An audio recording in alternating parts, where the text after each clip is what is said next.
Halo, Assalamualaikum warahmatullahi wabarakatuh. Perkenalkan, saya Nur Huda dengan NIM C1B019094. Di sini saya akan membahas mengenai karakteristik kepemimpinan.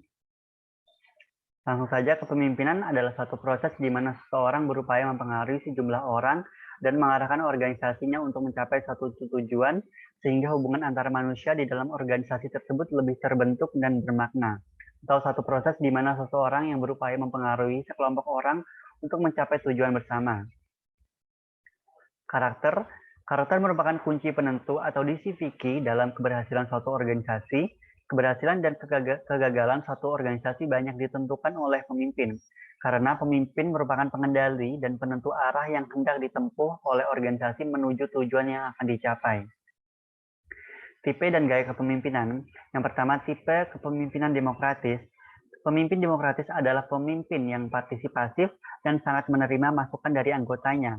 Dalam hal ini, pemimpin sebuah organisasi atau perusahaan, tipe demokratis selalu mengutamakan komunikasi dan diskusi tim untuk mengambil keputusan bersama-sama. Dengan begitu, kita bisa menyampaikan ide dan pendapat secara lebih terbuka sebagai kontribusi untuk memajukan suatu perusahaan atau organisasi. Yang kedua, tipe kepemimpinan otoriter. Pemimpin otoriter sebaiknya adalah memastikan pekerjaan bisa diselesaikan tepat waktu dan efektif tanpa banyak alasan. Karena pemimpin memiliki matriks time balance dan tahu cara meningkatkan produktivitas kerja yang efektif. Maka mau tidak mau, karyawan akan terlatih disiplin dalam hal waktu dan melakukan pekerjaan. Yang ketiga, tipe kepemimpinan karismatik. Tipe kepemimpinan ini Pemimpin dengan tipe kepemimpinan karismatik atau daya tarik untuk mempengaruhi dan menginspirasi banyak orang, anggota akan merasa termotivasi atau bahkan tertarik mengikuti jejak pemimpin dan karismatiknya. Yang keempat, tipe kepemimpinan militeristik. Tipe pemimpin ini sangat mementingkan disiplin tingkat tinggi, biasanya menyukai hal-hal yang formal, menerapkan sistem komando dalam menggerakkan bawahannya untuk melakukan perintah, menggunakan pangkat dan jabatan dalam mempengaruhi kebawahan untuk bertindak. Baginya, seorang pemimpin harus memiliki keahlian pemimpin yang sesungguhnya. Apabila anggota memiliki sifat yang selaras dengan pemimpin, maka kolaborasi kerja yang efektif bisa tercipta. Yang terakhir, tipe kepemimpinan paternalistik. Tipe pemimpin ini akan selalu memperlakukan anggotanya seperti pemula yang segalanya harus diajarkan, dikontrol, dan dipandu sesuai keinginan atasan. Namun bisa jadi pemimpin ingin pekerjaan yang dilakukan agar mendapatkan hasil yang sempurna, seperti yang diinginkannya bisa dilakukan anggotanya dengan sesuai arahan darinya. Karakter kepemimpinan yang ideal. Kepemimpinan dapat dipandang sebagai suatu magnet dalam upaya mempengaruhi dan mengendalikan orang atau sekelompok orang agar mau bekerja sama guna untuk mencapai tujuan tertentu. Kepemimpinan yang ideal memiliki karakter sebagai berikut.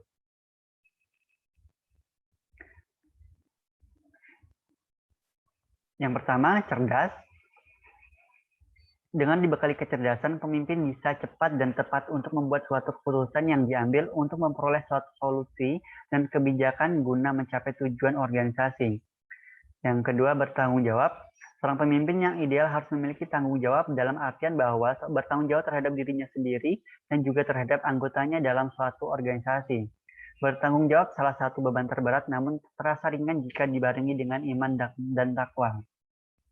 Yang ketiga, jujur.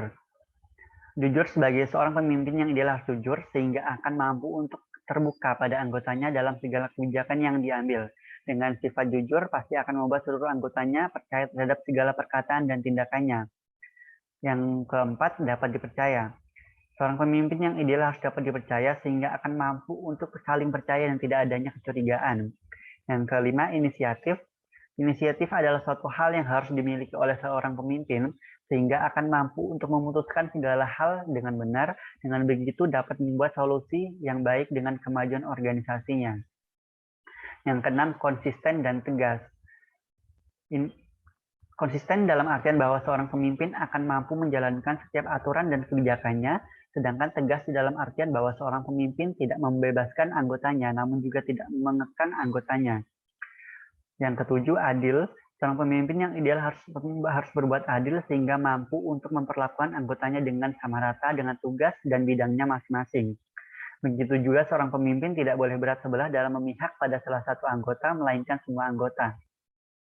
Yang terakhir, lugas, yaitu seorang pemimpin yang ideal harus lugas sehingga akan mampu untuk menjelaskan pemikirannya secara langsung dan tidak bertele-tele agar dapat dimengerti dengan jelas oleh bawahannya. Tugas seorang pemimpin. Tugas seorang pemimpin adalah membawa para anggotanya menuju tujuan yang telah direncanakan di masa depan. Seorang pemimpin tidak akan bisa melakukan tugas bila dia sendiri tanpa adanya orang-orang yang dipimpinnya. Ini tidak hanya berlaku pada pemimpin yang berorientasi pada profit, tetapi juga berlaku pada semua tipe kepemimpinan organisasi non-profit atau publik. Seorang yang memiliki visi jauh ke depan tidak akan dapat menjadi pemimpin yang berhasil bila ia tidak dapat meyakinkan para pengikutnya untuk mau merubah menuju arah yang dicita-citakannya.